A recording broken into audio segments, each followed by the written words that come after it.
Welcome to the acclaimed podcast, The Deep Dive, featuring your esteemed hosts, Andy Monitor and Drew Dinzik, powered by BetSperts. Welcome to The Deep Dive. Andy, it is the end. We're getting towards the end of summer here. Kids are back in school. We only have 2 divisions left to preview for the NFL. The football is in the air. College football week 0 this weekend. Yeah, week 0 starting. We only have so many more Little League World Series. We only have so many Little League World Series games left.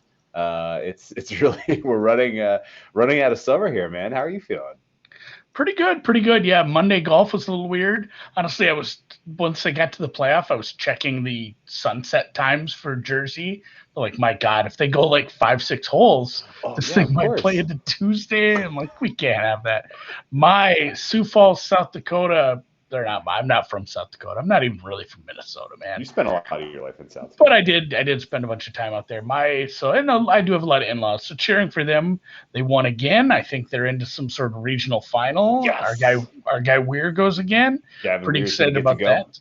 Weir gets to go for the next game. When's he taking the bump again? Wednesday? I don't know Thursday? what the schedule looks like, man. I haven't seen these brackets. Like, Tuesday is elimination games. I'm not going to list all these off, but there are elimination games. So I'm guessing Wednesday or Thursday we'll see our guy Weir again on the bump for Sioux Falls, South Dakota. I like the purple. Little nod to the University of Sioux Falls. Go Panthers. Not even the best school there. Augustana. Much better athletic school, I think. Although USF did produce somebody in the draft this last year, too. Speaking of football, yes, 2 divisions left. We're getting close. We saved 2 good ones. Because I think there's definitely some intrigue at the top of next week's with the NFC West. But the AFC West has a lot of good storylines and a lot of disagreements between various, who's and what's his media members. I guess that's the. Did you just state that? I'm going to check that too. Yeah, I don't know that we're streaming. I can't. I think we are. Oh, okay. Well, it's not showing up on YouTube. Okay. Well, all right. So yeah, let's talk some football. We'll roll. We're gonna AFC West is today, and we're starting today. And the bottom of the AFC West begins with a team that has been rebuilding now for a while. And we ready to go right into Raiders? No, I think so. I just do want to just confirm everything that's going on. All right, Matt says let's go. We're going on YouTube. All right, Matt, get us a link. We'll take a look at the chat because I'm sure we're gonna have some Raiders talk about. Yes, the Raiders. I'll lead this one up. I'll let you lead the Broncos. All right. No. Let me. I had a good opener for the Raiders. Okay. All right. The Raiders. What if we of course, did? they start one way. They have 6 more years of the John Gruden experience, right? We have. I bet you it's going out on your Periscope and not my Periscope. Oh, it went out on the Deep Dives Periscope. Or no, it did go out on my Periscope. Yeah, why don't you retweet me? We'll have to see how YouTube's working. I'll have to just triple check that. But the Gruden era has been extended. No, it hasn't been extended. It was. Last year was year 3, right? And this is year 4. He had of his 10-year, $100 million deal. But really, the point I was going to make is if you had the state the Raiders were in when they hired Gruden was not good. And if you had said the day that he was hired that by year 3 of the Gruden era, you'll at least be in contention for a playoff spot late in the season, and you're going to get eliminated in prime time. Most Raiders fans probably would have said, "I'll sign up for that. I'm good with that. Like I'll live with that." Year 3 of the Gruden era, we're in contention late in the season. Yeah, cool. But it was a little bit of a mirage. I didn't really think that what was positive about last year's Raiders team was sustainable. And I certainly don't like any of the moves that they made this offseason. And really, Gruden, you can point a lot of fingers at Gruden. Sure, he's not developing some of the young players well. Sure. But without a doubt, the issue is mostly the general manager, how they've drafted, what they're doing to build this team. And really, now that they, are kind of on the last year of a Derek Carr contract that was ugly when they walked into this, they inherited an ugly Derek Carr contract. And now they enter the last year of it, and they have done everything in their power, by what I can tell you, to handicap him such that he's not, that he is not given an opportunity to find success this year, at least the way I look at this way that this team is rostered. Do you think they feel that way, or what do you think the temperature is inside the building? I don't know, man. It was a weird year. This is another one where I look back at it.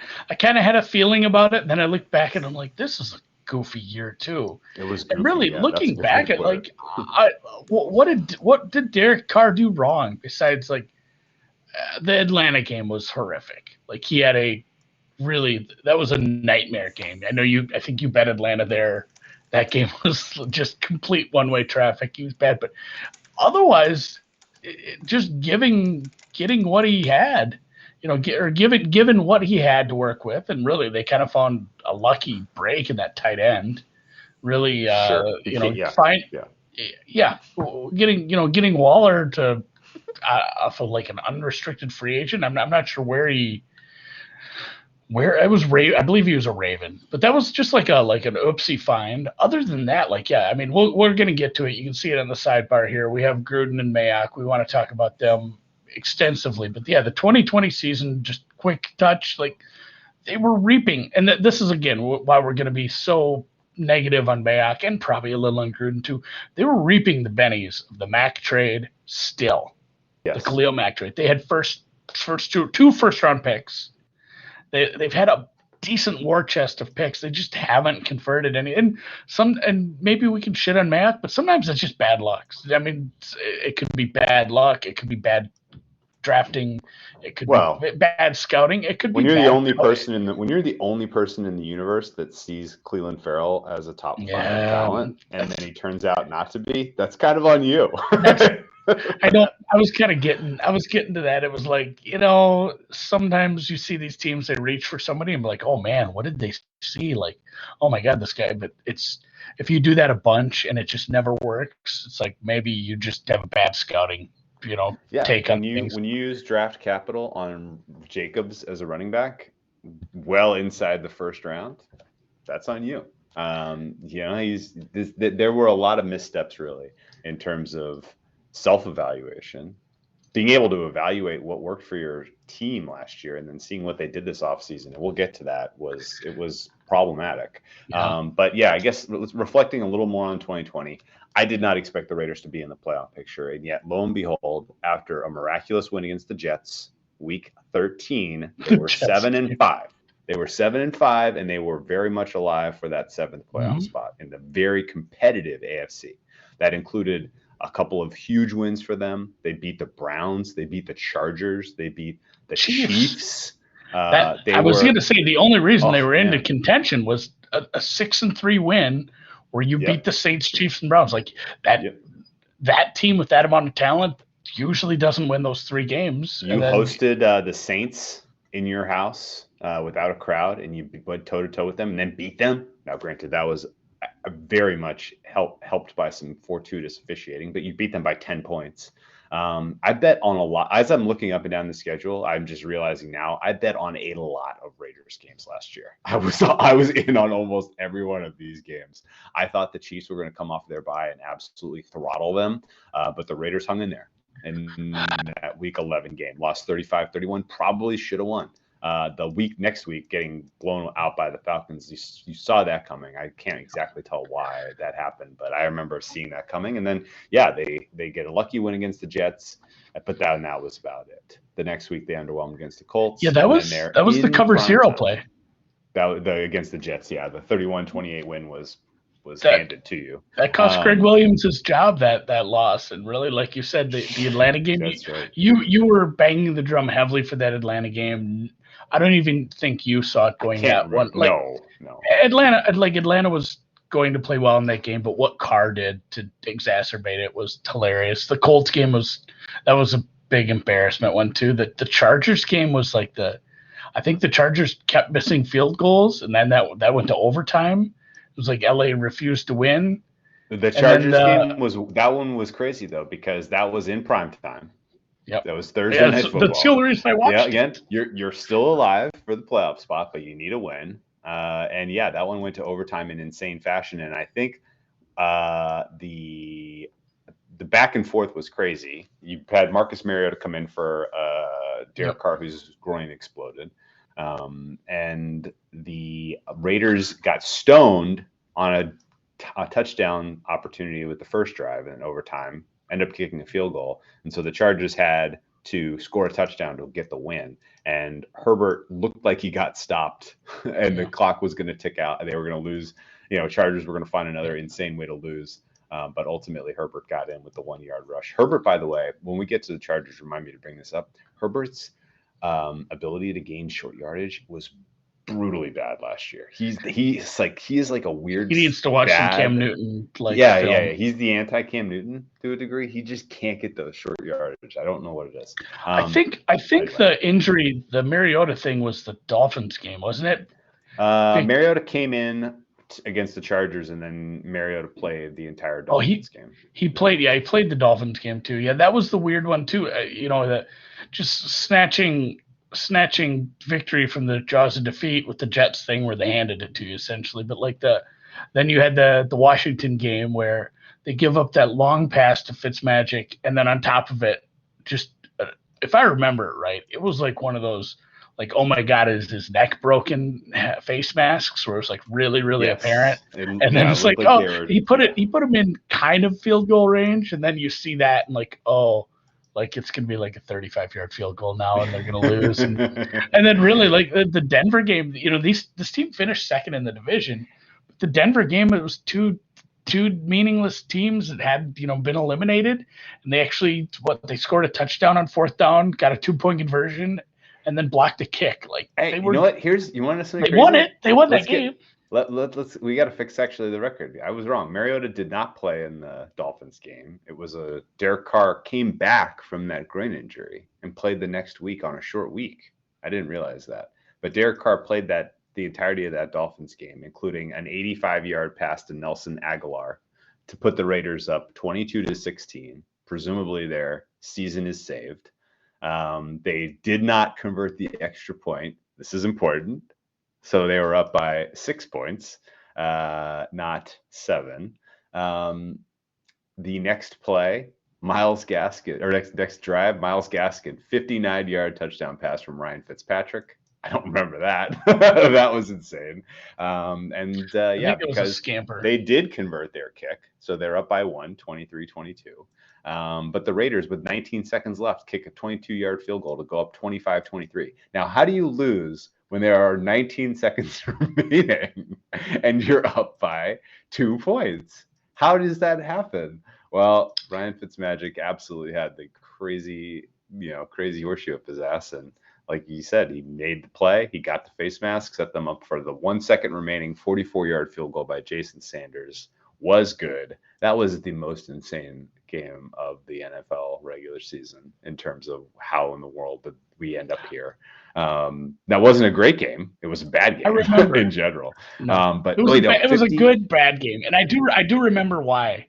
I thought Mariota played versus Tua because of Motoy's tweet about the Hawaiian on Hawaiian pain, because they're like the what you saw. You remember in that Chargers game when Carr went out. He ran out of bounds and just grabbed his hammy like it had snapped. I didn't think he'd play the next week. So I mean, kudos to him. The tough guy. You know what the best part? The best part of all this year, by the way, was 51 total points. You want to know what the closing total was?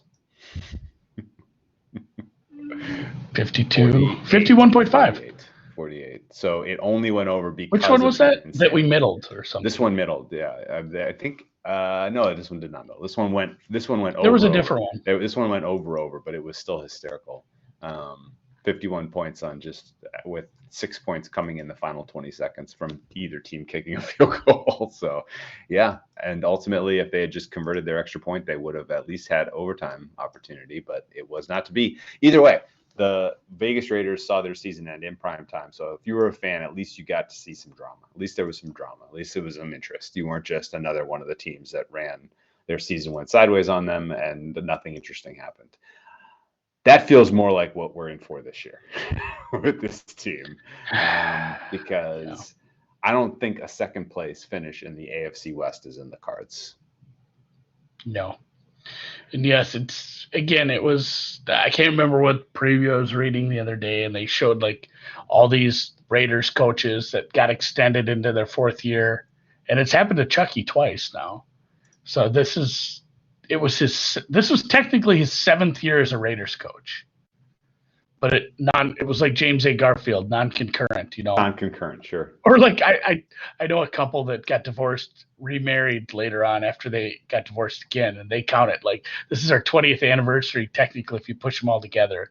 Like I don't know if that's how it works, but anyway, yeah, like the fact that I don't understand, I guess, what Mark Davis did they get remarried on the same day that they had gotten married before? God, I'm gonna have to ask him. That'd be interesting. Having 2 anniversaries, that's a tough look for that guy. Yeah. That's tough. That's a lot of presents. But yeah, the fact that they brought him back after, again, you improved by a game on a 2-point conversion in a meaningless game. You were 7-9 the previous year.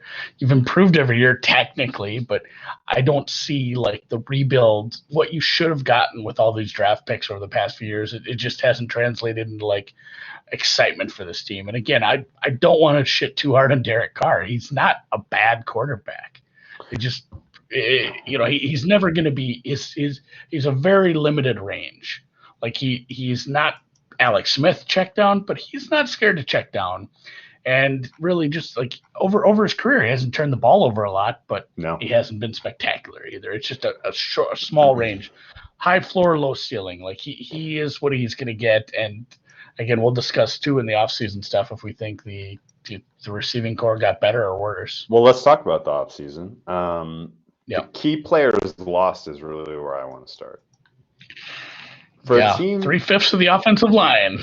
Yeah, for a team that their clear and obvious strength, if you watched a lot of their games last year, was the performance of the offensive line. For them to move on from Rodney Hudson, who was playing near an all-pro level, and as well as Gabe Jackson, who I thought was very, very, capable, starting, great starting guard.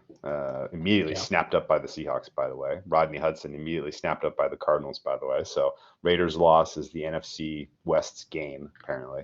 And then you have Trent Brown. He's gone. And granted, Trent Brown's best days are way behind him, but the interior is the aspect that I'm concerned about. And by the way, you shouldn't be loving the idea of teams that desperately needed offensive line, i.e. the Seahawks and the Cardinals, immediately snapping up your cast-offs, and the Patriots coming to get your right tackle. Like, none of those are good signs if you're evaluating them in a vacuum.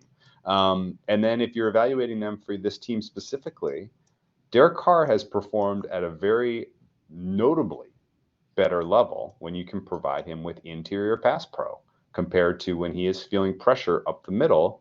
He is skipping balls. He's throwing balls out of bounds. He's not performing the job of quarterback. And happened before. This is self-inflicted, and it's absolutely mind-blowing that they did this to themselves. And all of their decisions in the offseason, I raise immediate questions about. They give $13 million to Yannick Ngakoue. What has he shown you now in the last couple of years? Little pushback. He got moved around a lot, but the guy's putting up like 7, 8, 9 sacks every year. Like he's not flashy. Without looking it up, where did he end his season last year? He went to Minnesota, back to Baltimore, and then was there a third team? Or he went Baltimore to Minnesota to. He went Jacksonville to Minnesota to Baltimore. He finished his season for the Raiders. You remember all those amazing plays he made for the Raiders in the playoffs and down the stretch for them, getting them into playoff position? I still think he's going to be decent. I'm not excited about this defense by any means. I won't stand for Ngakoue slander. He was the Minnesota Vikings leading sack getter last year in like the 6 games he played for them. And really, like, I want to talk about something you and I got to last 2 years ago. I believe it was. Sure. We had a similar situation. I was about to say in California. I have to come to terms with this team not being in the state of California anymore. But it was the Rams losing a good center and a good guard and having a quarterback who didn't like interior pressure. And they took a decent step back off of Super Bowl year. Now, in my best, what's like a monologue voice, like, now let me tell you that team was 8-8. Yes. It was like the end of Time to Kill. Like this team wasn't a Super Bowl team like that. That's what that can do to a team. Yes. Outside of, quarterback is the most important position. Head coach is kind of right there too, even though it's not a position. But outside of a left tackle, like your interior offensive line might be more important than anything, because just nothing works if you're getting constant pressure up the middle, because edge rushers are always going to do edge rusher shit. And this could be. I'm very concerned about that. They had a longer list of offseason changes than a lot of teams we ran into, and I mean we talked about essentially traded away 3/5 of the starting O-line. They brought in a rookie from Bama, which again could be good. It often takes some time, and there's a lack of continuity there. I wanted your opinion on the Aguilar for John Brown swap. Essentially, Aguilar had 900 yards and 8 touchdowns. That's a lot. I'm fine with that, but John Brown. I call it tit for tat. I'm fine with that, but John Brown is redundant. He's redundant to the role you expect to get out of Ruggs. I mean, the redundancy is obvious to anyone who's paying attention. That's the same player. So why you went that way, I would not. I can't tell you. Yeah, I would rather have a slot guy. You want another redundancy question? Why in the fuck did you go get Kenyon Drake? What was the point of that? Like, why after you drafted Jacobs? I mean, you're worried about your running game, falling off if Jacobs gets hurt. So you go out and add $5.5 million Kenyon Drake. I mean, you should see my note on this. It's the top one. It says Kenyon Drake added for running back depth, because there's a question mark. Like, right. I'm like, was that a need? Was it a need? No. The needs are all on the other side of the ball. Casey Hayward. Casey Hayward is a fine player, but his best days are behind him. Yeah, I was going to say he's getting a little. And then they drafted a safety, which is usually something that gives immediate. Although he was a guy that was expected to go higher, but he was mocked in the first round to their the round Jags one by pick. Everybody. The round one pick of Alex Leatherwood was a deja vu all over again. Cleveland Farrell situation. No one had Alex Leatherwood ranked in the top 7, not top half of this draft. No way. Like I had him like 35% for the first round because we were doing the Bama props. Exactly. Yes. Correct. You're correct. You are correct. Mayock was the only guy that saw it differently. 17th overall instead. We had him fringe because the Bama prop was like hinging on him and Barmore and like one other person, and they all had like less than 50% probabilities for the first round. And it's like, when then Leatherwood went, I'm like, oh my God, the Bama prop's hitting, isn't it? Jesus Christ. We need to start doing this in more in the next draft. Is like, well, we have to take the Raiders into account. Like they could literally just do anything. Maybe not after this year if they end up cleaning house. Yeah, I guess. But yeah, I mean, just to kind of put one more point on the move of Yannick Ngakoue, my rating for him after last season was barely replacement level. Like, I don't know what happened with his production or with his performance that it fell off so much. But there were guys that left this team that I had almost the same rating on, which is, maybe that sounds crazy. Horseshit rush defender. Like he's just a pure edge pass rusher guy. And on the right defense, where you can say, hey, guess what? You're in on 2nd and longs and every 3rd down. That's not 3rd and 1.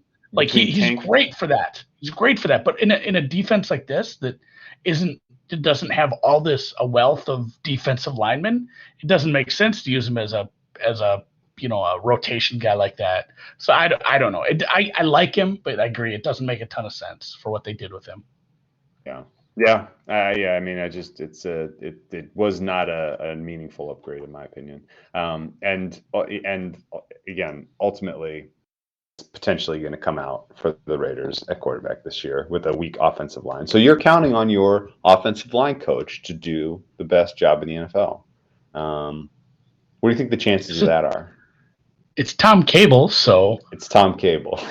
Yes. It was Tom Cable last year, and your defensive coordinator. He had talent to work with last year. Yeah, it was like you said, it was a strength. They took it was a weird move. It was almost like, the beginning of Ted Lasso or the the Indians movie. What was that? Major League, where it's like, we're trying to make the team bad.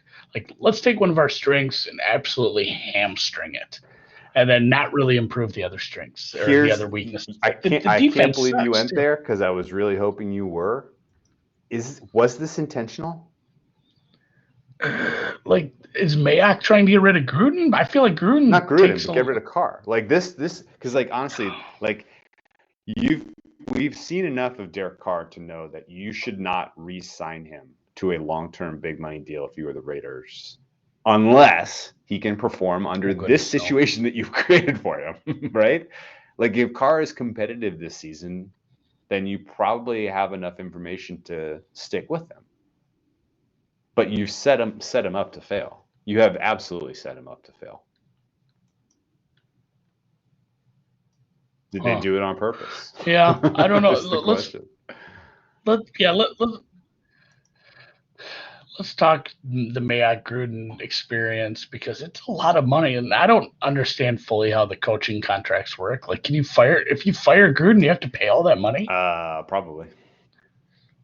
That's $1 million question. By a million, I mean like $6 million, $60 million question, because, and we know that Davis isn't cash rich, so maybe did that play into I don't keeping think Gruden for next year? Remotely a lot of teams last year, but your point is fair, which is if this is an underwhelming season, if they're 3-14 and Derek Carr looks like the worst version of that we have seen him as a pro, is Gruden going to be on the hot seat then? And my answer would be probably not, because of the money, right?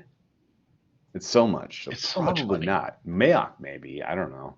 I don't know if Mayock is in good graces or not, but I don't want him fired. I want him back on TV. I mean, his tenure has been. I don't even know if you can generously give him a D. Yeah, I guess if you're management, ownership, what have you, who do you blame more for the drafting? And that's going to come down to, who did you give the most responsibility to with the drafting? And if it is Mayock and they have a bad season, Leatherwood doesn't pan out, the safety doesn't hardly play, and Farrell doesn't take a step forward, and a lot of these other guys they drafted, it's just, then maybe you do look at getting rid of Mayock. I'm not sure. For a guy that covered the draft professionally for so many years, how is he not aware of the perceived value of these players? And even if he is going to go full contrarian and say, no, my rankings are better than the hive mind, at least know that if you are targeting these guys, you could get more value from those picks by trading down, right? What is it that's going on with this guy that he is like, missing is the only guy in the room. He's the only guy in the room that's surprised when there is fan disillusionment after they take Alex Leatherwood 17th overall. Why is he surprised? Yeah, I don't know. Is he just not listening to any, like, I feel like all these other ones. That's what I was gonna say, like, fully, isolating himself from all the other noise, and not realizing, like, man, I could probably take this guy by trading up in the second, and maybe not even trading up that far, just not knowing what other GMs are doing. I don't have any other explanation. I'm at a loss here. So it's,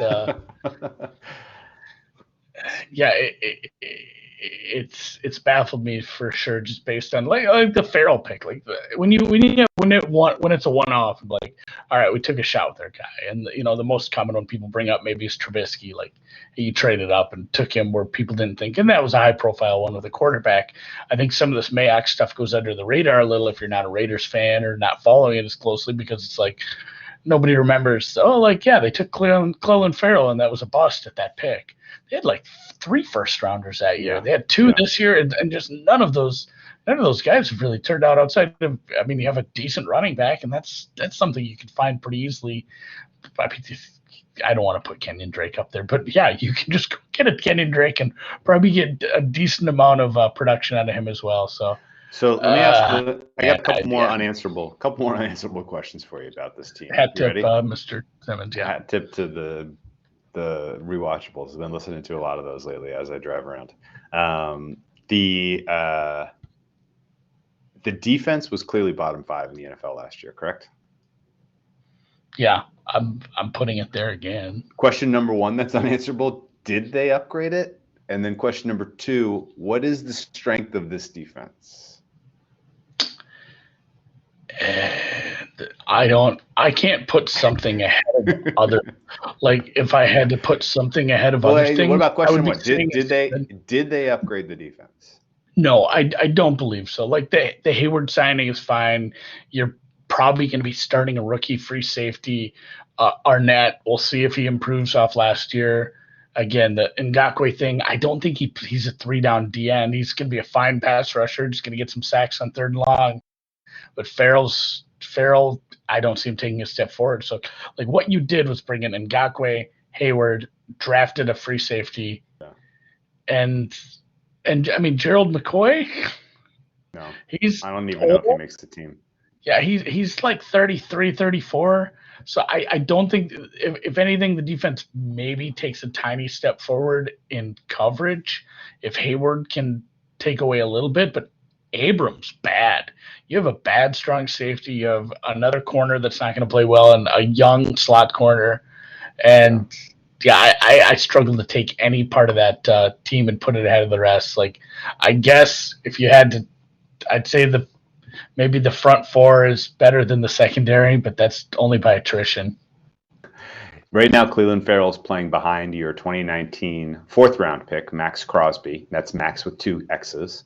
Right now, your 2020 number 1 overall pick, Damon Arnett, is playing behind the guy you just signed, Casey Hayward.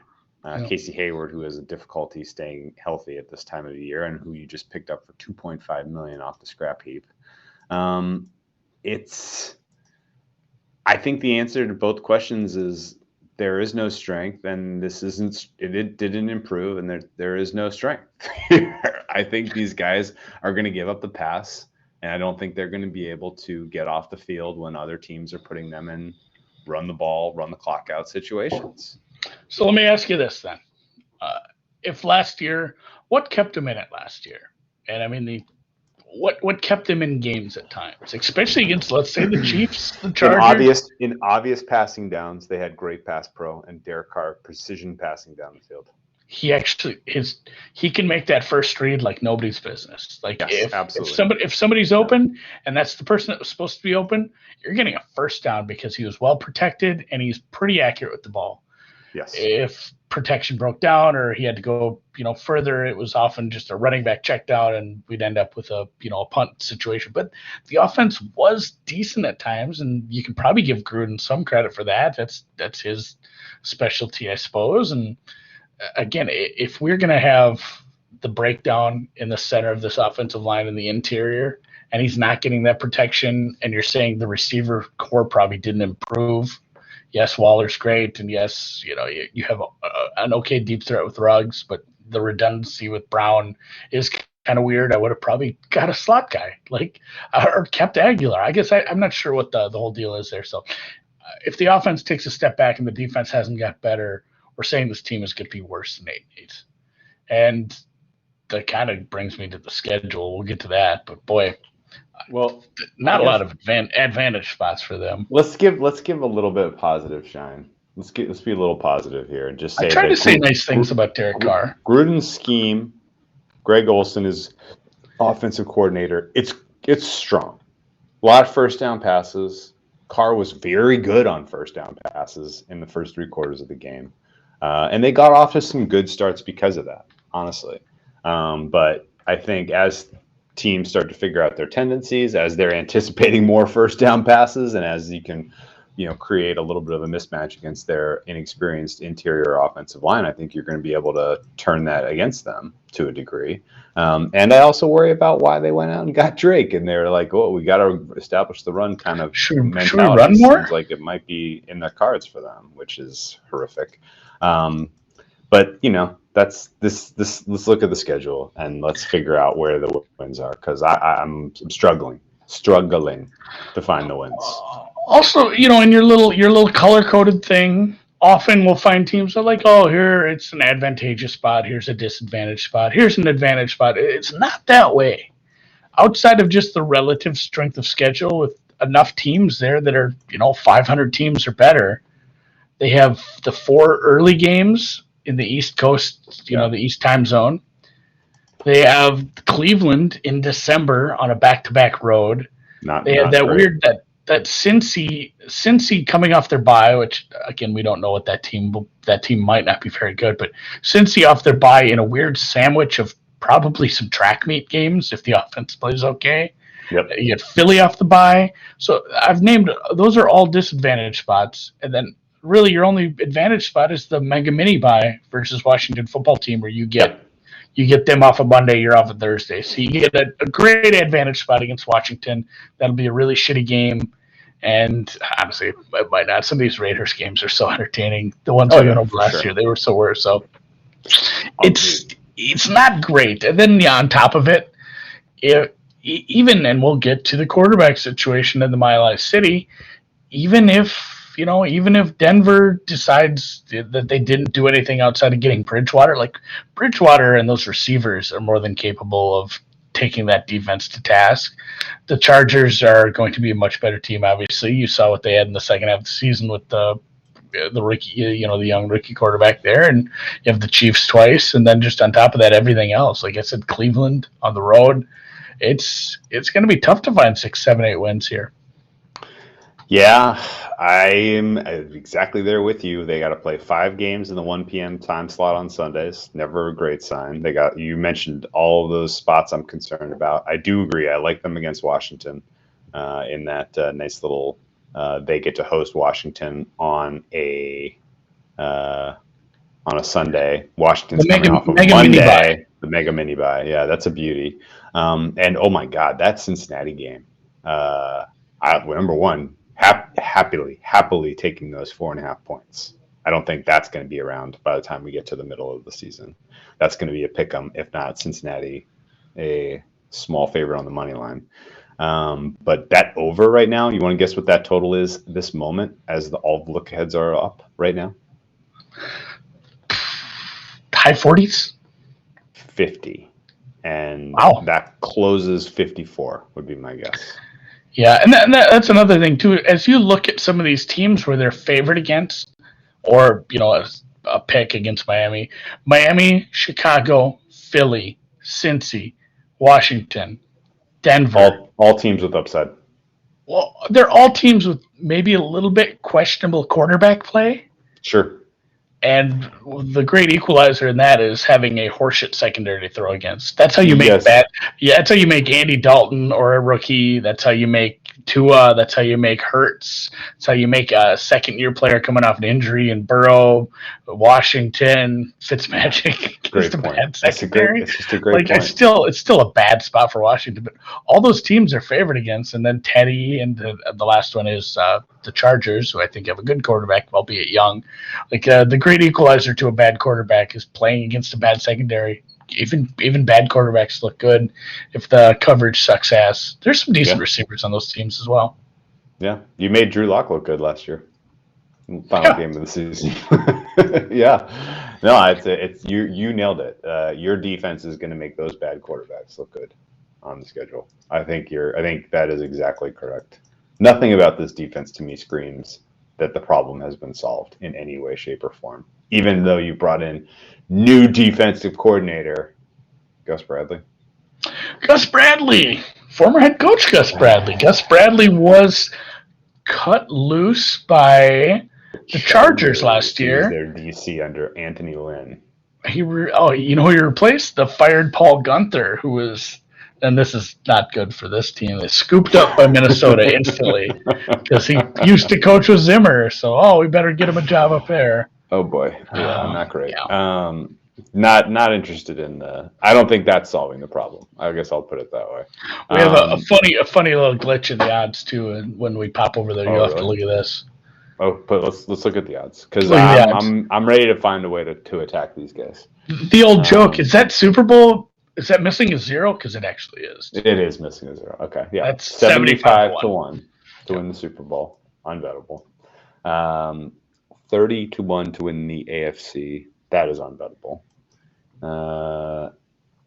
I really don't. The AFC West, 17 to 1 is that's actually probably a fair price. That's probably bettable, but I want nothing to do with it. I mean, the Raiders have we're going to go through the rest of the AFC West. The AFC West is a gauntlet, and everybody has some tough schedules. I guess the Raiders' schedule isn't quite as tough as some of these other guys. I guess, but it's not easy to make the playoffs. No, minus 475. Yes, plus 250. I don't see them winning enough games to get a wild card. Not in the AFC. That's awful tricky. Regular season win total over 6.5 is minus 200. Under 6.5 is plus 155. Under 6.5 at plus 155 is bettable. If things go sideways for this offense because of the pressure breakdowns, interior pressure breakdowns, and Derek Carr plays like his former self, where he had some seasons under pressure, you're talking about a bottom 5 QB. And then this team is winning three or four games. Yeah, I have some under positions on earlier numbers. There's people that got 8s, which is it opened higher. 8? There are some weird soft openers. Wow. Like this one has been bet, and again, we're getting here. It's August 23rd. This one's been bet down, and we're going to talk about the Broncos today too. That's one that has been bet up precipitously because of the rumors. First of Watson going there, and second of Rodgers going there. So that win total is probably a tad inflated at this point in the season, and I think people need to realize that if you didn't get in early on some of these teams, it might be just best to sit out. I can still see it under here at a plus number, maybe an alt under too. But I'm pretty much staying away. I already have some Raiders positions on the under, and that's where I'm at. Nice. I completely subscribe to that. There's not a lot of upside here for these guys, as we've covered in detail. I can entirely see this being like Gruden's first season where they had 4 wins. Yeah, back to zero, and then back to square one, and then they probably just keep him another year anyway. By the way, that year when Gruden was a first year on the job for these guys, the second time around, not the first year, but the second first year. Derek Carr EPA per play, bottom 5 in the NFL that season, and a ton of it was because of pressure. So they had a weird receiver room too that year. I feel like I might have to go look at that season. That's interesting. Did they really? 2018? Was it weird? You want to guess who was in the room? 2017, I thought was the first year. No, this is his 4th season. Gruden went 4-12, 7-9, and 8-8. Okay. Yeah, you're right. 18, 19, 20 to 7th season. We've discussed this, but yeah, we'll go back and look at that first. That's a discussion for a different day. We'll get on with it. We'll talk some Broncos. They had Jordy Nelson that year and Amari Cooper. They did have Jordy and Seth Roberts. This was the weird. That's another one too. They got rid of Cooper for picks, and that should have turned out better. The Cooper and Mack and all the picks they brought should have turned out better. That's their best receiver that year. The Raiders in a nutshell right now. Yeah. Real quick before moving off the Raiders, Ruggs going to break out this year, or was he a bust? You know what you need for long passes? You need protection. You need to sit back there and drop 7 steps. So, is that the right way to utilize Ruggs? It's his best asset is his speed. I don't know. I'm not an offensive coordinator. Can he do anything else? Maybe he can, and maybe somebody like Gruden, who I still think has some offensive capabilities in him, or as far as scheming up something unique, I think maybe he'll be able to do something with it, but I'm not super hopeful. Do you think they would take a redo on Yeah, Judy and Lamb were in the conversation. No one Judy, was really Lamb, Jefferson. No Jefferson. one was saying Jefferson should be wide receiver 1. But do you think they would like a redo? I'd like Judy. I'd rather have Judy. I think he's way more versatile. I would too. Do you think they would like a redo on Cleveland Farrell?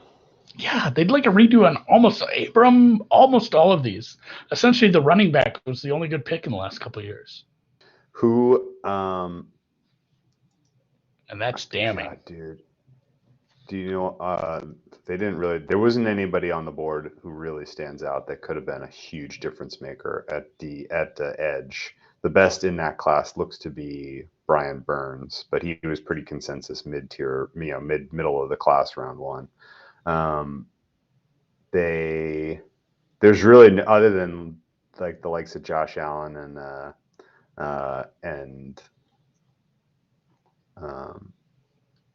was the other Josh Allen. That was a defensive Josh Allen. Yeah. Other Josh Allen. There really wasn't anyone who stands out in this. Was a bad draft. The 2019 NFL draft was bad. Yeah, and they made it worse. This was a bad draft.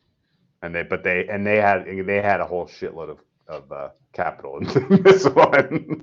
They happened to have all of they held all the cards in a bad draft. So that's definitely not helping. Yeah. All right. I'm starting to understand a little bit more now. But reaching for Cleveland Farrell was inexcusable. Taking Josh Jacobs Jacobs didn't help you. Abram didn't help you. That's what sucks. Like I said, that's their best draft pick, and it was, but it's still a running back, and it's not. This is not, what you're gonna build a roster around. So, all right. Yeah, I'm not even sure. I'm not convinced he was the best running back in that draft yet. No, there was a lot of guys who you've gotten really good production out of a lot of other guys in that draft, including Damian Harris and Miles Sanders and Devin Singletary and David Montgomery. I mean, there was a lot of guys who went in round 3 who would have given you about the same production that you've gotten out of Josh Jacobs to this point. So, good job, Mayock. Let's move on to the Broncos. Yeah, hopefully Mayock wasn't listening, because we just kind of just beat him to death for a while. Well, hey man, we're objectively giving him a review 3 years onto the job. This is not your performance review. Yeah, Mike. No. Some people looked at his drafts the day of and gave him an F because he reached. Some people graded his drafts those days and gave him Fs. We've at least given it a little couple years to breathe, and we're giving him an F. So I don't know what to say. I guess we'll give him a D. D minus. I'm fine with that. All right. Let's talk about the Broncos, and let's talk about John Elway, who also gets a D minus because he has put together a team that is ready to win now outside of the most important position on the field, which is a position that they have been unable to find a competent player for now, going on all the years since Peyton Manning's arm fell off. That's right. He actually did get fired. He fired himself? He fired himself. And I would have to fire myself if I didn't do my ad read here. Oh, okay. By all means. Yeah, the prize picks. Let's talk about prize picks. I need Trevor Lawrence to do a little better here. He has 27 yards. Jameis Winston looking good. We probably will touch on halftime when we get there. Really? Jameis Winston, 9 of 10, 123 and 2 touchdowns, and he's out of the game now. They put Taysom in, but yeah, Lawrence struggling. The starting job. He may have. He looked pretty good according to Twitter, but I do have a prize picks entry with T-Law in it. I need him to just keep playing. Honestly, I figured I'd win that one by attrition because I thought he'd get a lot of playing time today, is what they said. So if you want to play along with us, $100 match, 100%. Up to $100 instant deposit. And using the promo code Deep Dive, Trevor Lawrence to Etienne for 3 yards. There we go. We're just slowly adding it, getting to I think I need 96 yards out of him. So it's going to be a struggle. You're matriculating the ball down the field. That's I need to start. You need 96 more yards? Is that what you said? No, I need 96 total. I think I'll have to double check. But Hank Stram stuff there, matriculating.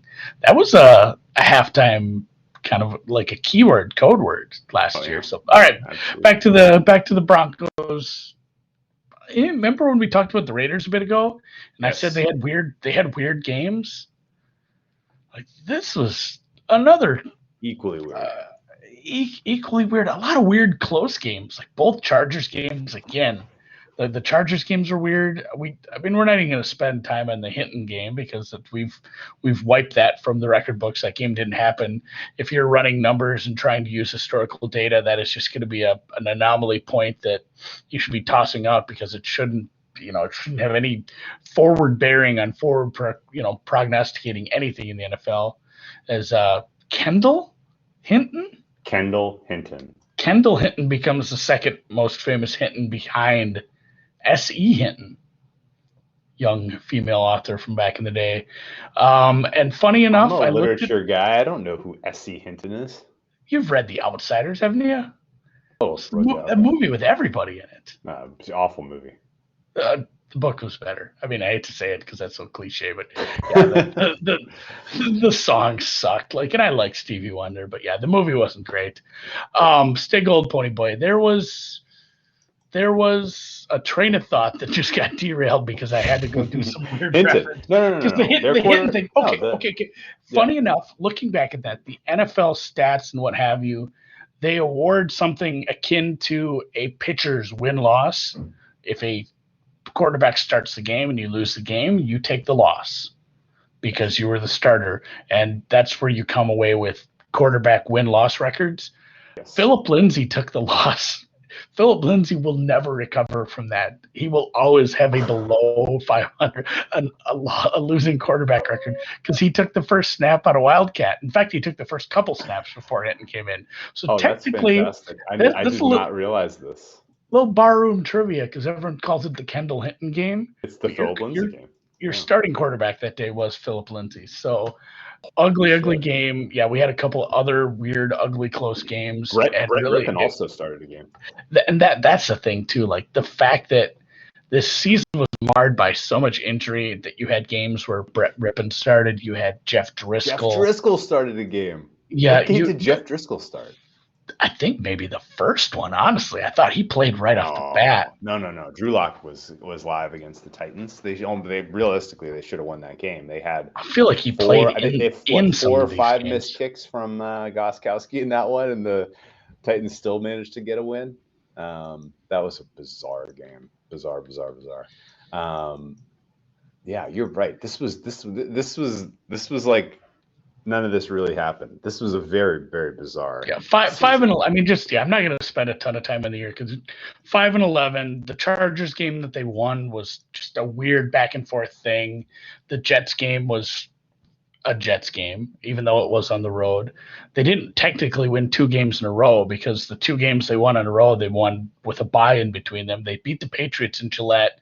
They beat the Jets in MetLife.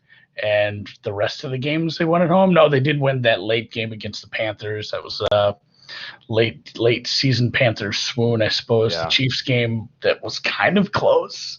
Again, this whole division had these games that were kind of weird close ones, especially the Chiefs with basically all the other teams in the division outside of that. Yeah, I think they did blow the Raiders out a little bit the one time at the late Chargers game in SoFi, the 16-19, the Raiders game that we already talked about to close the season.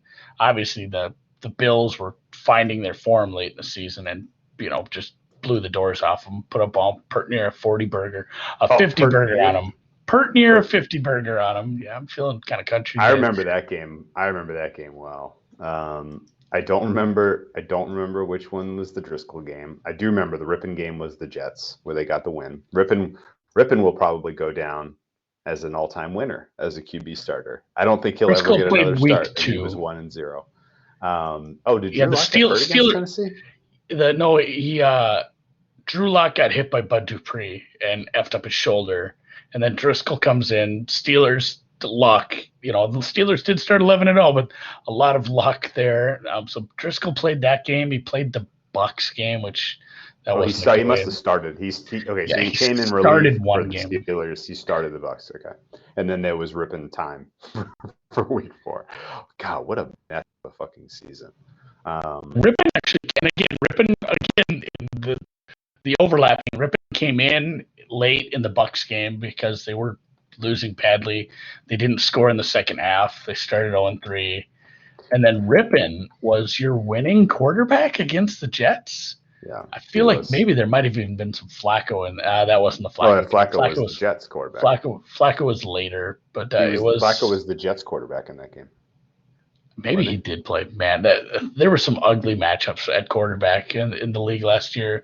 The Patriots game was maybe the return of Locke, and then we obviously the Hinton game late. So 5-11 season, never really was in it, but we saw some flashes of fun from this receiving core, and said maybe they need to go get a quarterback, and this was such a weird team. I'm struggling to really put a point on their season because I don't think I bet a game until week 13. I took the points against Kansas City because at that point we kind of knew Kansas City wasn't using the good plays against the bad teams. And so you got, I think they were 13, 14-point dogs in that one, maybe more, 16. It was a big ass number. And I took the points and I didn't even watch it. That was a Sunday night football game. My God. Chiefs, they were 13-point dogs apparently. Anyway, they covered. I was fired up about that. And then I remember laying the points with the Bills. And that was just such a bad matchup because the secondary, everyone in the Broncos secondary was hurt. They had no pass rush. The Bills were not pulling their punches. They were like, we're just going to keep scoring because why not? And it was fun to watch. And we doubled up, dipped. We did a halftime show for that one. Remember on that Saturday? It was like Christmas shopping season. Double dipped on that one. Hit it again at halftime. That was a really fun Saturday. I like a good double dip because the double dip, there's a bit of a bias to that. That's like, oh man, am I going more? And it does take some huevos to be doing that. Well, you knew it wasn't luck. Fun. You knew you weren't in a good situation at halftime because of luck, and you knew the Bills were a team that were just going to continue to put their foot on their throats. The Drew Lock experience last year was bad. He was he was in contention with Wentz for worst quarterback on my rankings. Barely behind Darnold, barely above Wentz, a little bit below Jones. That's not a esteemed company. That's bad. And it wasn't because of his EPA per play. That wasn't great, but that wasn't that far off what you would expect. It was because his completion percentage above expectation was like historically putrid. He could not make the easy and medium throws beyond the hard throws. He couldn't make the easy ones. There was a lot of Jerry Jeudy running amok, running wide open, and he couldn't hit him. There was a lot of Noah Fant creating separation as a tight end. Couldn't hit him. And ultimately it was a lost season for the Broncos because of his play. Yeah, and losing Sutton, that sucks. Like you lost Sutton, but really Jeudy turned out to be good. Fant turned out to be okay. Hamler and Tim Patrick were pretty good depth guys. Like you had decent receiving options. You actually had a half decent receiving back for parts of the year. I think Hamler it's really too. I was trying to think of what Hamler's injury was and how much time he did miss. I don't think he played. I thought he got usage rate. He got some usage. I'm gonna have to go double check what his injury was. I know Sutton was like right away, and then Von Miller was like the day before the season started or something silly, like literally like right before it happened. Yeah, it's like, oh man, and it's like a contract year for him too. This sucks, and everyone was pumped for him and Chubb, and you do get that this year. So, I mean, if we want to concentrate on maybe some positives with the changes, like they did re-sign Von Miller, like you now have a pretty nasty combo on the edges. They tagged Justin Simmons. They signed Kyle Fuller. They drafted Surtain. Like this defense could be pretty good. And if the quarterback play is at league average, all of a sudden it's a team that's not getting embarrassed anymore. Like I think a lot of upside, but it's kind of like the Vikings, where it's like, hey, here's a bunch of things that could go right, and if a bunch of them do, this team is competitive. Yeah. And if half of them go right, this team is not competitive, but probably still better than last year. So I'm cautiously optimistic, but the biggest things are the defense has to make something of these additions / returns from injuries, and the quarterback play has to not be 35th in the league. What do you think of Chubb? Is he overrated or appropriately rated? Because he's not underrated. Is he any good? No. Yeah, I think he's fine. I think it helps to have, your complete. I'm trying to think who the D tackle next to him is, Harris. Like having Miller, even in, where he's at his age, having him on the other side will help. But yeah, probably maybe a touch overrated to, normally rated. If the secondary is improved and Miller's back, I think he'll be just fine. I think he's very good. Okay, because he had 12 sacks his rookie year, bunch of quarterback hits. He was a menace. Obviously, he got hurt early in the season, 2019, and then last year, I guess he had a bounce back year. Still 7.5 sacks. Not as many quarterback hits or pressures as he did when he was a rookie. So maybe it was just he needed another year from that injury. Maybe he needed a running mate, or he just didn't need needed some mechanism not to be double, triple teamed every time he was pass rushing. But I saw somewhere where he was in the top 100 players ranked in the NFL, and I did a double take. I was like, huh? And then the guys he was listed around, I was like, are you serious? Like, there's no way. But anyway, we just didn't watch that defense perform very well. And I didn't watch Hamler was a hamstring. I did not watch. I think that's where I'm at too. Brian in the chat says Hamler had a hamstring injury. Looks like he played 12 games, but a couple of those were very little usage. Where maybe he was still. You're not thinking of Hamilton? Hamler. I'm looking at his game logs. Oh, okay. Oh yeah, KJ Hamler. There he is. Oh, I see. He's listed with the running backs for some stupid reason. Oh, that's weird. He did have it looks like he had 9 rushes for 40 yards. 9 rushing attempts. Okay. He had enough that they bumped. Okay, I see what's going on here. Honestly, he had 30 catches, and he lines up in the slot most likely. I think he's a wide receiver, guys. I don't know what we're doing here. Anyway, he is a wide receiver. Outside of that, any big changes that you wanted to touch on? I think 4th most targets. Okay. The Surtain Defensive Rookie of the Year steam got out of control instantly after the pick 6. It's like, hey, guys, he's playing the Vikings. Chill out. He's probably going to be good. It's hard for a defensive secondary piece to be good immediately, but on a team with decent safeties and some other pieces, that I think he could probably be good, especially with bringing Fuller. I like Fuller a lot. I think I like that more than Surtain, but Surtain is going to give you many more years, hopefully. The rest of the draft, I didn't have a ton of opinions on. They went running back second, and then a D3 center eventually, although it was Wisconsin Whitewater, who was a powerhouse. So the entirety of this secondary is excellent now. And deep. This is one of those where it on paper and you can say it with confidence, because even if they have a couple guys go down, the guys you're slotting in to take over are going to be very, very good. Surtain, I think, will be an ideal guy to spell some of your more experienced starters. I like Fuller. I like Callahan a lot. And I like Darby. Ronald Darby is a fine player as well. So this is a really good secondary. If Surtain is your nickel guy, that's great. Like, you have a good young press corner. Great. That's for sure great. The problem is you're probably going to be a little bit of a tight end funnel. Your linebackers are so committed to the pass rush, and your off-ball linebackers are meh. I don't, Alexander Johnson, Josie Jewell, like those guys are going to get passed on a little bit. Safeties, Kareem Jackson is good, but not good enough to, be able to make up the gap there. Are we doing a DFS play here? Evan Ingram week 1. Is that streaming? what it is? Oh yeah, they're playing yes. Oh, we haven't done a stupid DFS play yet. Yeah, our DFS play lock. That's going to be a good one. I don't know that anyone realizes that this is going to be a tight end funnel, but the wide receiver coverage is going to be so good every time. The wide receivers are not going to have any separation against this unit.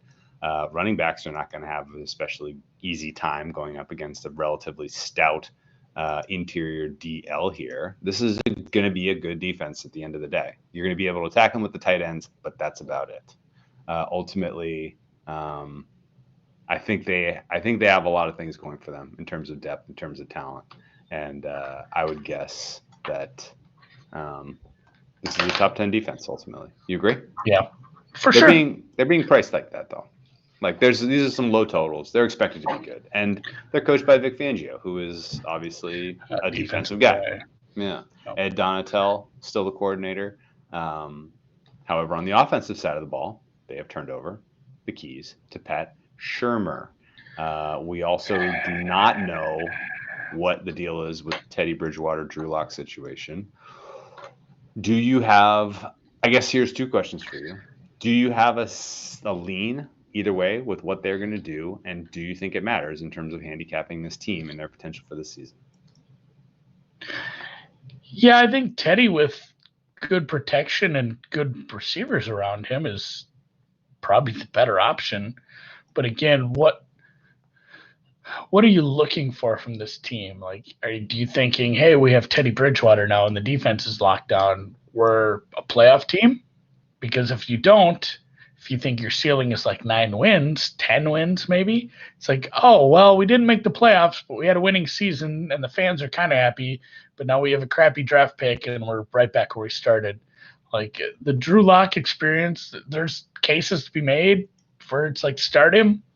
If he absolutely stinks, then and you can get rid of him and move on with your life, and you might have a better draft pick to go with it. So I would start Teddy just because I just can't stomach watching Drew Lock play anymore.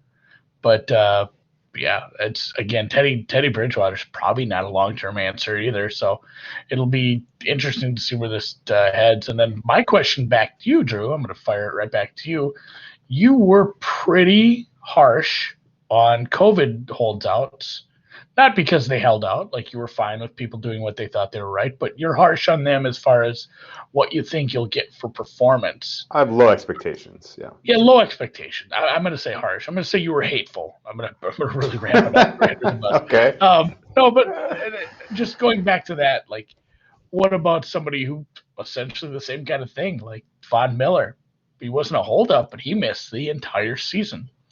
I mean, do you have any empirical? I'm gonna put you on the spot. Just, like, bring up the studies that show me. But like, do you have any good comps to that where it's like, hey, this guy missed a whole year, and then he comes back and he's not, especially I believe it was an Achilles. Like, are you?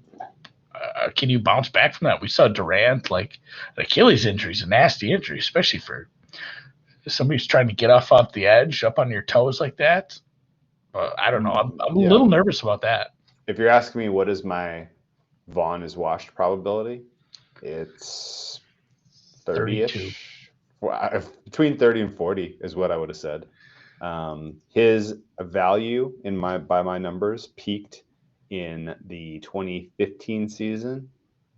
It was almost as good in the 2016 season, and then it has slowly waned through 2019. And a year off at age 31 does not help. He is now entering his year 32 season. For him to be anywhere close to as effective as he was in his late 20s, I think is asking a lot. He needs to be a complementary piece.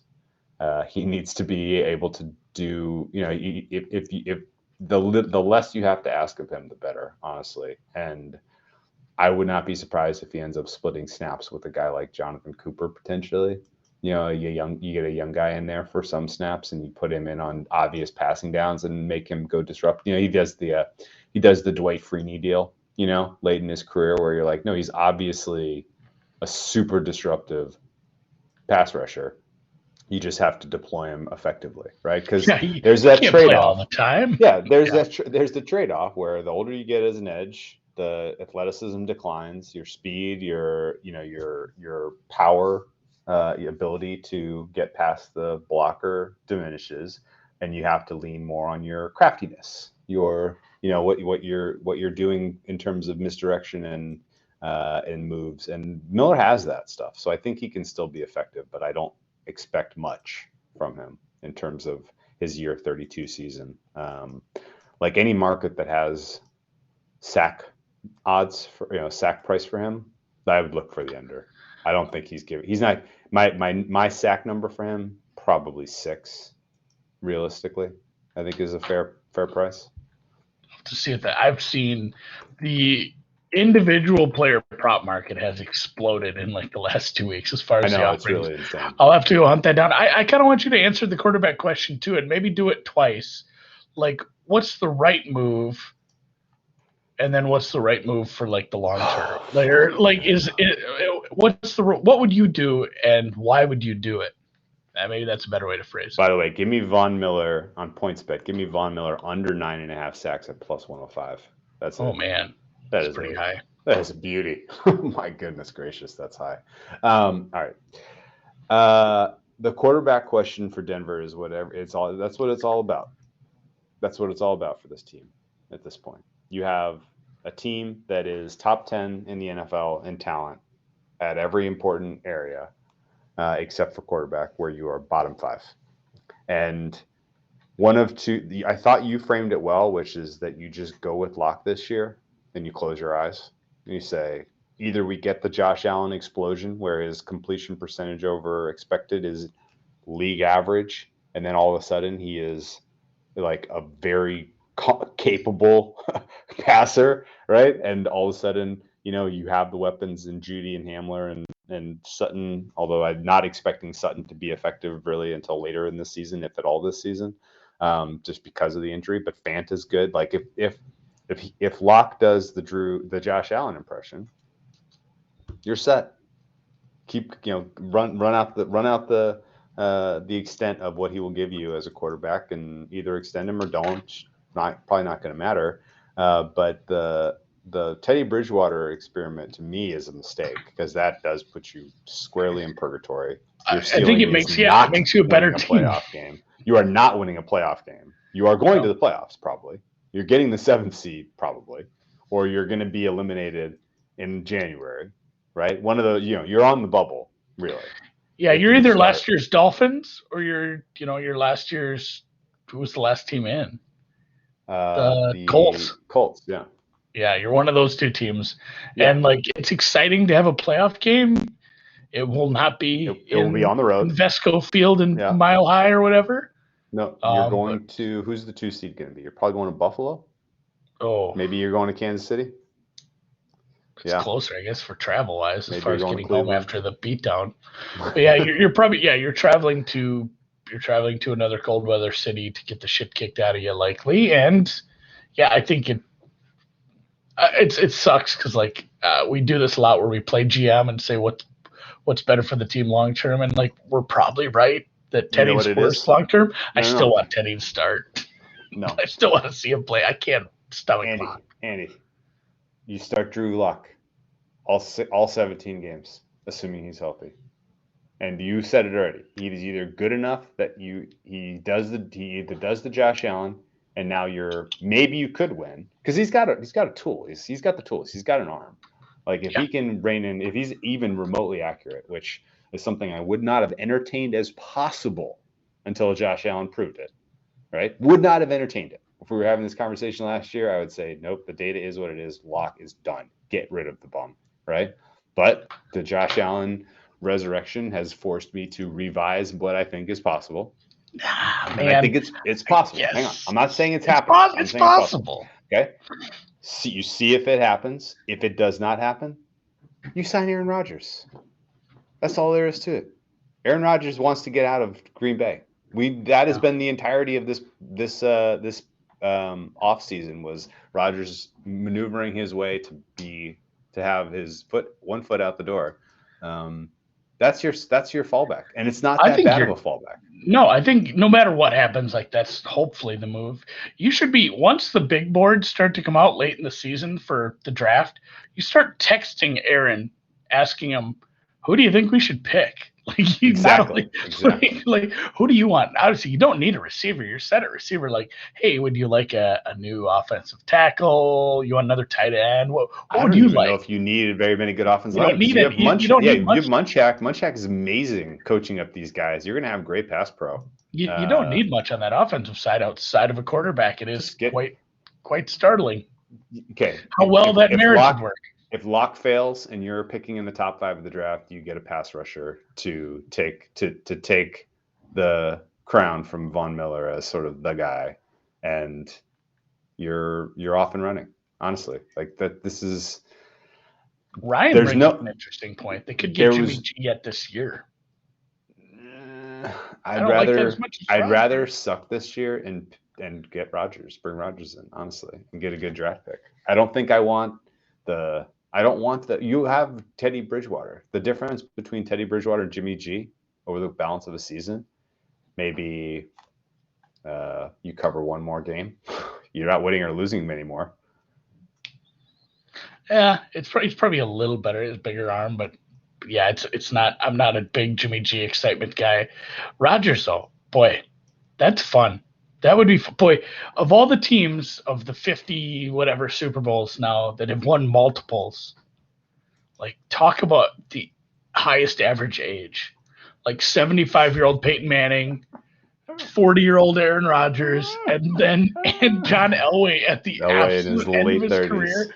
It's just weird. Like that's how they do it up there. It's that fresh air. Honestly, I love going up to Denver. I have family there. It's the I enjoy going there all the time. Farther. Yeah. Oh my God, Rodgers Hail Marys from his own end zone, like hyperbole, but fun to think about. So, oh yeah, that is something I guess we'll maybe not find out soon. It says Sean Payton has decided he's going to make a decision here after this game or before the season starts. He said, but I don't know if we're gonna get a decision on this Teddy and Locke thing anytime soon. So. Interesting, but yeah, I don't know what happens. Elway won Super Bowls in his year 37 and 38 seasons. Right. It's insane. It would be three quarterbacks to retire after winning a Broncos Super Bowl. Yeah. Oh, by the way, Stevie Johnson's about to get beat. You see that? I guess Alex Poprin wasn't throwing this match. What Stevie Johnson wild steam about? That Stevie Johnson's team. We'll never figure it out. We'll never know. All right. Schedule? Well, let's look at the schedule for the Broncos. Is it fair to be bullish on these guys? Or is it stupid? Again, if they start Teddy or if Locke has had some turnaround. And the Josh Allen thing is like, yes, we have to give it a non-zero chance. But, man, I don't know if we'll ever see a turnaround like that again. Like, just the perfect combination of the player being willing to be coached, the right coaches at the right time, and already having the huge physical gifts. He has a massive arm. Like, the improvement we saw was like nothing else I've ever seen, maybe ever again. So my optimism for Drew Lock improving isn't there. But if it happens, like, this is a team that has a hefty stable of wide receivers, a decent tight end, like you said, a good offensive line, and a defense that could come around because of a decent coverage unit and hopefully what we think is good defensive ends. And the schedule's not that bad. Yeah, at Cleveland, at KC. They're favored in 9 games. The rest of it is very winnable, especially late. If the Raiders stink like we kind of implied they would, that is a game you're a dog at, or you could go indoors late in the season and win. Coin flip. The Chargers, I think flip. That's a tough one, but it's a coin flip. The Kansas City game is the perfect spot for a Kansas City game. If Kansas City, what if, I think we're going to be a little Debbie Downer on them, but what if they're just really good again? And you could be in the Brown spot where you're playing Chad Henne in week 18 to lock up a 5 seed or something along those lines if things hash out right. But yeah, you have to win the coin flips. Obviously, the 2 early games, Giants and Jags on the road, that sucks, especially with the East Coast game early in Jacksonville. in the summer, second leg of a back-to-back. So although the teams aren't highly power rated, kind of a rough 1-2 punch to start out with. You get respite with the Jets at home facing a rookie quarterback up in Denver early in the season. The Baltimore one, they're coming off a back-to-back that's less coin flippy, but it still is, I guess. Pittsburgh is this is another one where they have 4 of these East Coast games, early time slot. Pittsburgh's a toughie. Vegas at home. Cleveland's probably a loss on Thursday Night Football. Man, that's not a good spot for what we think is, maybe we haven't mentioned him a lot. Good defensive coach, but probably a very below average overall head coach. A overall below average head coach on Thursday Night Football is not what you want. Cleveland under 7 is maybe a play there if that offense is looking good. The Washington is a double advantage spot off Thursday night. Washington's getting kind of dicked with some of those people coming off Thursday night. The Washington we talked about that on the Washington pod. They have a sneaky shit schedule. Yeah, it is like sneaky shitty. Yeah. Dallas, maybe that's a little too many points for Dallas too. Yeah, it is. Especially that's a bad matchup if your strength is your passing game. You face a good secondary. Yep, especially the depth. The depth. If you as Dallas are thinking you're going to pass all over these guys because you have 3 or 4 ways to attack them through the air, well, they have 3 or 4 ways to defend you.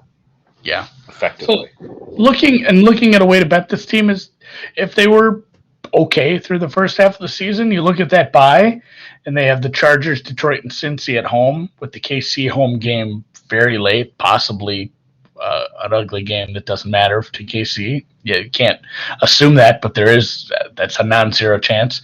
The KC game at KC is maybe just a loss because that's a tough spot with KC off their bye. Andy Reid off their bye and on the road. Not great. But the rest of those games, there are 7 games and 6 are pretty winnable if you're playing well. So that might be a spot off the Philly game. Off the bye, maybe teams, you're kind of forgetting about the team off the bye. Some other team is in vogue that week during week 11, and we take a little Denver to make the playoffs, seeing what the price is. I like that. You know what this schedule screams at me as I look at it? High variance wins total. This is a high variance win total team. Look at all those coin flips. Yep. Whole fucking thing is coin flips. They have 5 wins or 5 losses. They have 2 games. They have 2 games that I have high confidence they will lose, and they have 2 games that I have high confidence they will win. And the rest, the other 13 could go either way. That's insane, man. This is an alt-win total team, whatever way you feel about them. If you think Drew Lock is garbage and that they're going to sink with Drew Lock at quarterback and Teddy Bridgewater is no better, go fire all your bullets on the alt-under. And if you think that Drew Lock could take a meaningful step forward, potentially without getting hurt in the first week of the season, potentially with a whole offseason working with Josh Allen and Jordan Palmer, and that his accuracy is going to be fixed, that he's going to lead this team to a playoff spot, then bet the alt over. Yeah, maybe just one more reason that if you do think that Drew Lock is bad, he might be who you start, because with all these coin flips, you could have a top 6, 7 pick rather than almost making the playoffs and just kind of being in a weird purgatory for one more year. Nobody likes that. The fans don't want that. It's hard to convince a team that they should tank or, a front office, especially Elway, who doesn't seem to get it. But,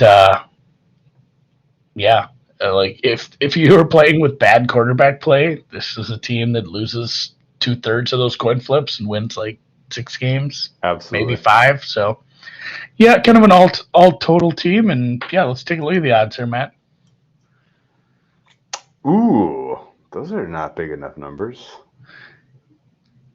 What's going on here? I think.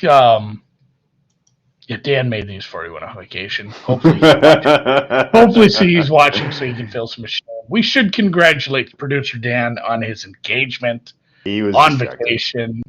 He was distracted because he had to ask the woman he loved the biggest question in life, and he was probably nervous. And you know what? She said yes. So good for producer Dan, although bad on producer Dan because they are not 17 to 1 to win the Super Bowl. What are they? Probably a different team. I bet them at 75 to 1 when I thought they were getting Deshaun Watson, like in February. Is that too late for that to go through? We're not going to see that. I don't know what to. Do you give up assets to bring in Watson at this point, or just hold your breath for Rodgers? Again, with Elway, who knows, man? But yeah, it is an interesting question because now the legal people are saying like, hey, guess what? He could play all year because this is going to take too long. But then you're kind of mortgaging next year if these legal issues don't go away.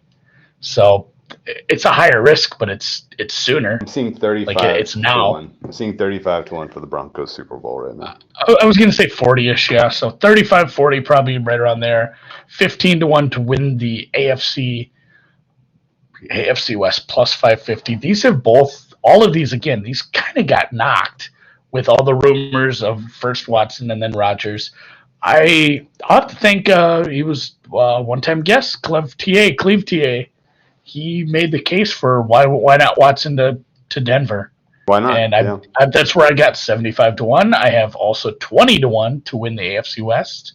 Some soft early numbers that you couldn't get a lot down on, but they're still numbers I'm pretty proud of because they are long gone. Even if we are going to start Teddy Bridgewater at quarterback, those aren't happening. To win the playoffs. AFC, that's a better price than they're currently to win the AFC, which is insane. Yeah. No, that's a great job by you. To make the playoffs, is that kind of an alt total that you could probably just get a better price on, like over 10.5? Yes, you probably can. Because what do you think it takes to make the playoffs in the AFC? 10 wins. 10 wins. 10 or 11. 10 wins at least. Probably 11. Probably 11. Yeah. Do you want to know what the alt win over is, out of curiosity? I mean, the regular, the standard VIG total over 8.5 is minus 130. Under 8.5 is plus 104. Let's see what the alts are. Pulling them up right now. Is that under exotics, or where would that be? What would that be? Futures? NFL? No, I'm somewhere like that. Player futures? Yeah, the alt totals have been tougher to find. I found some. One botched kidnapping in Costa Rica. Jesus Christ. Well, I mean, RIP, and I feel bad for everybody. Yeah, I feel bad for everybody involved, but like the downfall of that sports book and the turn into bet any sports and the mess that's become with the Tangiers, it's awful. I could sit here and bitch about sports books all day, but yeah, all totals look for them. While you're looking, what do you think? It's just the regular total, like it's just a stay away because of the high variance. I think the answer's 100%. Right. Yeah, you're only betting this alt. I can get over 9.5 for plus 145. That is a better bet than to make the playoffs. Yes, at plus 145. I don't even need to do the math. Yeah, because 10 does not guarantee it. No, 10 does not guarantee it. It's going to be very, very competitive for those playoff spots.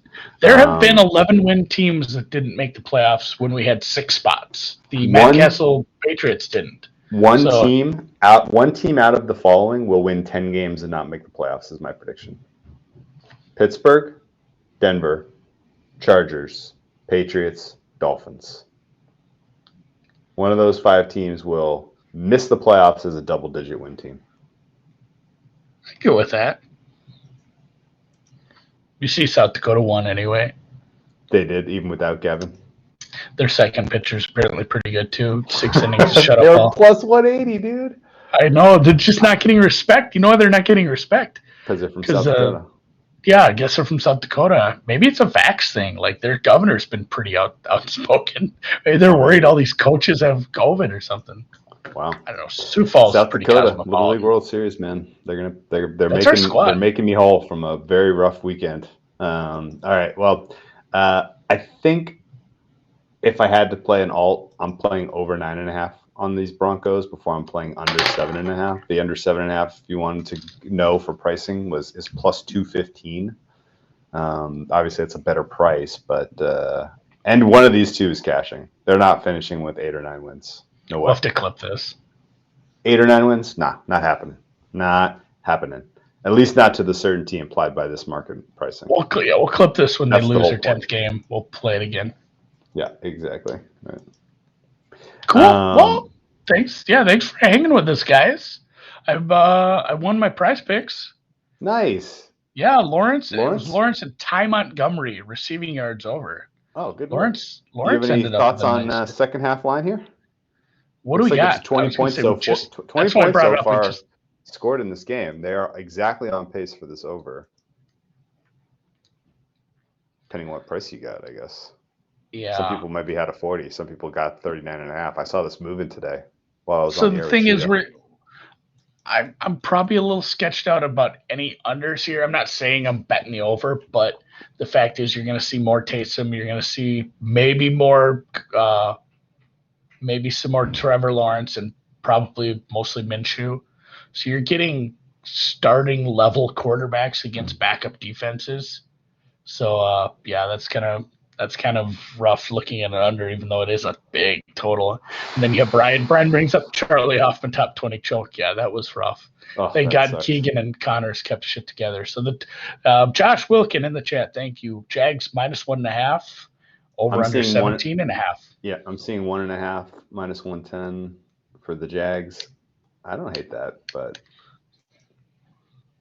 I don't know. Taysom's not bad, especially Taysom against backups. Taysom's not bad, but the depth for the Saints defensively is also quite poor. Yeah, I might just yellow the stupid public side and go over. 17. I might have this in the sweetheart teaser. You can't put 17.5. You can't fire on a 17.5. No, I'm going to look for an alt. I'm going to look for like 19.5. There you go. That's fine. That's doable. Again, yeah, where do you find those anymore? Scoring if. Yeah, no. That's over. If you can get 19.5 for a better price, you're in great shape.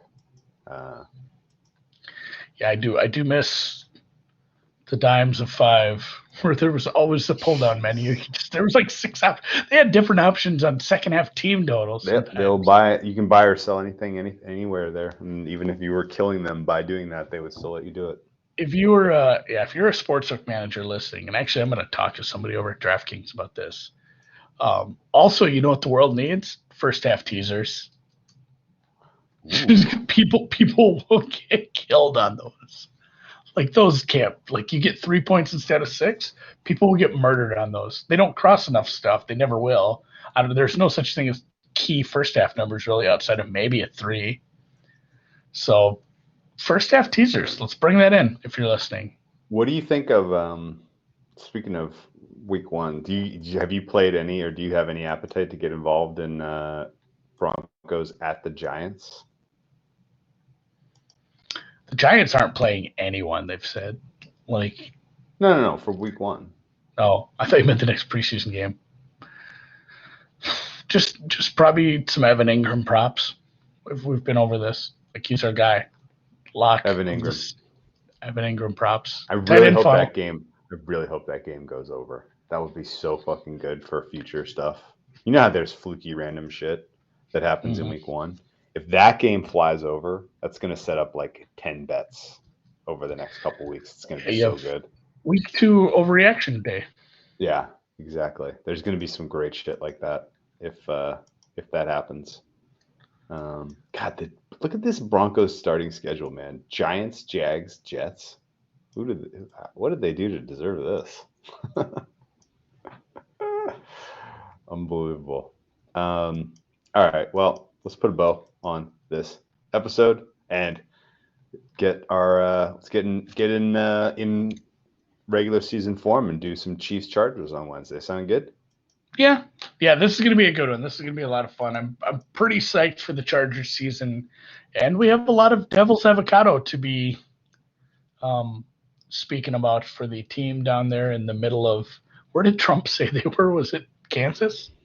Because it's really in Missouri. Yes. Even though Kansas City is kind of in Kansas too. It's in both, yeah. Great barbecue though. Great barbecue. God, I need to get back there. Might have to go to a game sometime. Go visit Mr. Caleb. All right. See you guys. If you're in the YouTube, give me a thumbs up and let's hit the music.